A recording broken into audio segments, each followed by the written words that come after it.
You see someone across the room, your chest tightens, your breath shifts, your brain floods with dopamine, and for a moment, nothing else exists except them. That's not love. That's lust, and it has 4 psychological stages. Most people get stuck at stage 2. Some never even realize stage 3 exists. And stage 4, that's where everything either falls apart or becomes something real. Stage 1, the ignition. This is the moment your brain makes a decision faster than your conscious mind can process it. Neuroscientist Dr. Helen Fisher found it takes less than 1 second for your brain to determine physical attraction. 1 second. In that instant, your hypothalamus releases a cocktail of dopamine, testosterone, and estrogen.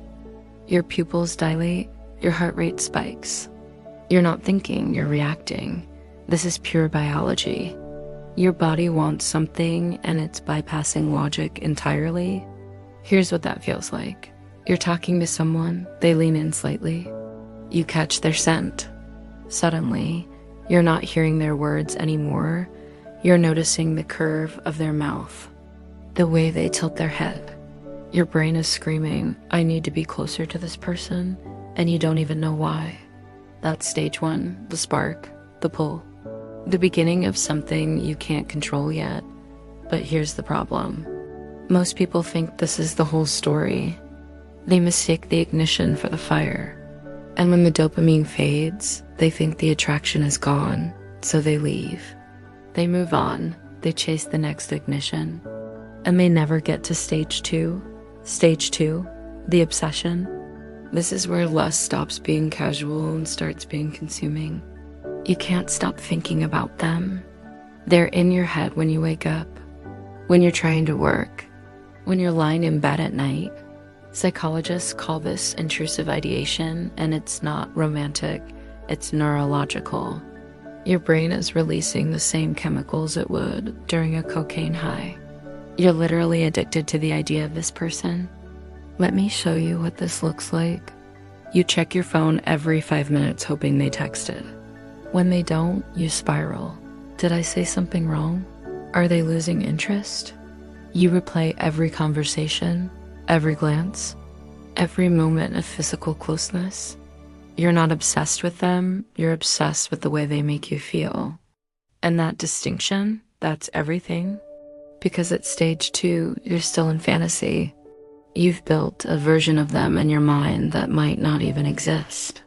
And this is where most people stay. They get stuck in the cycle of wanting, chasing, and imagining. They never actually move into the hard part. The part where the fantasy meets reality. Stage 3, the reckoning. This is the stage most people never reach, because this is where lust either transforms or dies. Stage 3 is when you stop seeing them as a projection and start seeing them as a person, flawed, complicated, human, and your brain has to make a choice.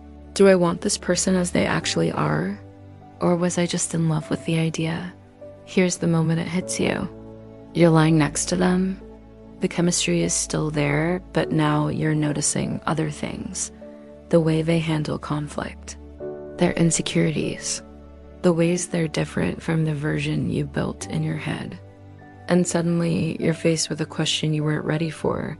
Is this still want, or is this something deeper? Some people run because stage 3 is terrifying. It requires you to be vulnerable, to admit that maybe you don't just want their body, you want their mind, their time, their truth. And that's a level of intimacy lust alone can't handle.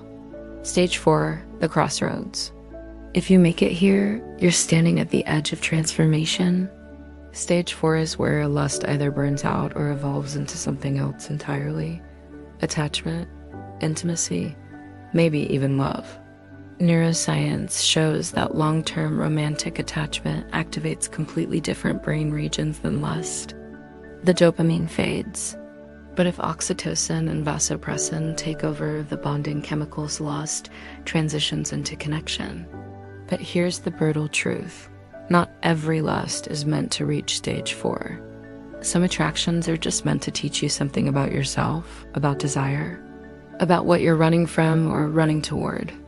And that's okay, because lust at its core isn't the enemy.